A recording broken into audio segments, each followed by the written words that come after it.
You didn't fall in love. You got bonded. And there's a difference, a very specific neurological difference between what you felt in that relationship and what love actually is. Because love doesn't make you anxious. Love doesn't make you feel like you have to earn it every single day.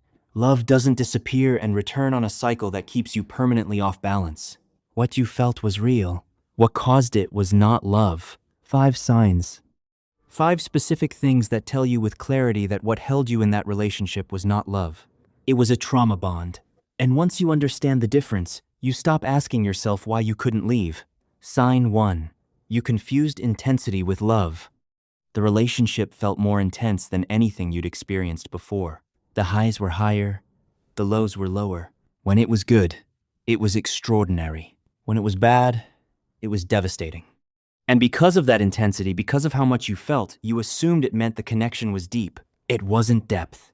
It was volatility. Here's what was actually happening. When someone is warm, then cold, then warm again on a cycle you can't predict, your brain enters a state of constant alertness. It's the same neurological mechanism that makes gambling addictive.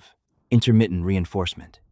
When a reward comes unpredictably, sometimes yes, sometimes no, with no pattern, you can identify the brain releases more dopamine than it would for a consistent reward. The uncertainty itself becomes the drug. So the moments of warmth after the silence, after the cruelty, after the withdrawal hit harder than any consistent warmth ever would. They felt more meaningful because you had been waiting for them, because you had worked for them, because you weren't sure they were coming. That intensity wasn't evidence of love. It was evidence of an unpredictable reward cycle that your brain had become dependent on. The depth you felt was not the depth of connection. It was the depth of the drop between the highs and the lows. Sign 2. You felt responsible for their emotions.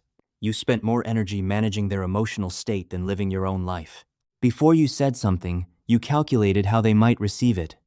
When they were in a bad mood, you adjusted everything, your tone, your plans, your needs, to avoid making it worse. When they were upset, your first instinct was not, "Are they okay?" but, "What did I do?" You became fluent in a language most people don't even know exists.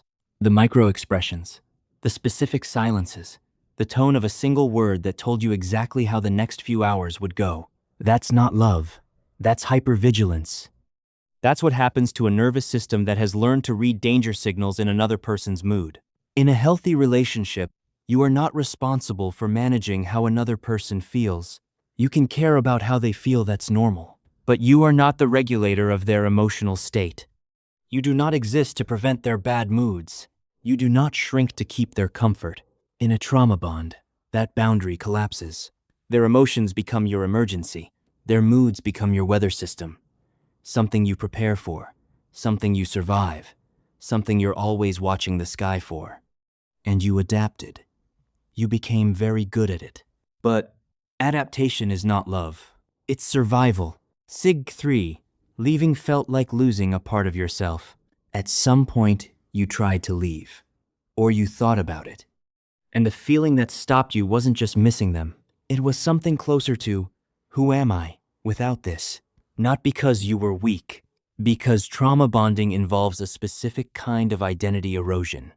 When someone controls the environment you live in, emotionally, socially, practically, your sense of who you are becomes intertwined with that environment. You stop trusting your own perception because it was questioned constantly. You stopped relying on your own judgment because it was overridden repeatedly. You stopped knowing what you wanted because what you wanted was always secondary to managing what they wanted. The relationship didn't just become your home. It became the lens through which you saw yourself. And leaving didn't just feel like leaving them. It felt like leaving the only version of yourself you still knew. That's not love making you stay. That's the erosion of self that trauma bonding produces, and it is one of the most disorienting things to recover from because you can't find your way back to yourself until you understand you were separated from yourself in the first place. Sign 4. You made constant excuses for behavior you knew was wrong. You had a list, not a written one, but a running internal list of explanations for what they did.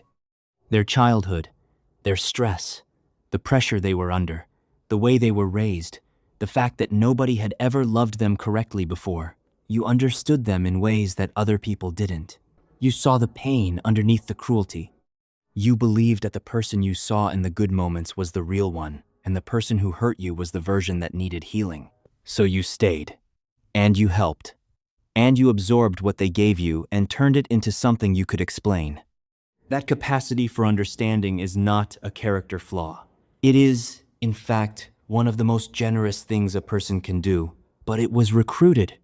A trauma bond works in part because the person inflicting the harm also shows you enough vulnerability, enough warmth, enough of what looks like the person underneath to keep you committed to the idea that they are reachable, that they can change, that you might be the one to help them get there. The problem is not that you believed in people. The problem is that you were in a relationship designed to take advantage of exactly that. You weren't naive. You were targeted. Sign 5. The breakup felt worse than the relationship. Here is the one that confuses people most. When it ended, when you finally left, or they left, or it collapsed, it felt worse than anything that had happened inside it. The grief was overwhelming. The longing was physical. You missed someone who had hurt you. You wanted back something that you know rationally, clearly was destroying you, and that made no sense to you. How do you grieve something that was bad for you? How do you miss someone who made you feel so small? This is the clearest possible evidence of a trauma bond. Because in a healthy relationship, when the relationship ends, the grief is about the loss of something good. In a trauma bond, the grief has a different mechanism. Your nervous system had adapted to a very specific pattern of stress and relief. The tension and resolution, the fear and the warmth, the withdrawal and the return. When the relationship ends, the cycle stops. And your brain, which had calibrated itself to that cycle, goes into something very close to withdrawal, not from love. From the neurochemical loop that the relationship had created. The intensity of what you feel when it ends is not proof that it was love. It is proof of how completely your nervous system had reorganized itself around that bond. 5 signs. You confused intensity with love because the highs and lows were designed to feel that way. You felt responsible for their emotions because your nervous system learned to read them as danger signals. Leaving felt like losing yourself because the bond had eroded your independent sense of who you are. You made constant excuses because your capacity for empathy was recruited and used against you. The breakup felt worse than the relationship because your nervous system was in withdrawal from the cycle, not from love. This is trauma bonding, and knowing that it was trauma bonding doesn't erase what you felt. What you felt was real. It means the mechanism that created those feelings was not love. It was something that used your capacity for love against you. And that is something worth understanding, not to feel foolish for what you felt, but to stop carrying the weight of a love story that was never what you thought it was. Which of the 5 did you recognize? Drop the number in the comments, just the number, because naming the specific sign that you lived is the beginning of separating what was real, your feelings, from what was constructed, the bond. And that separation is where healing actually starts.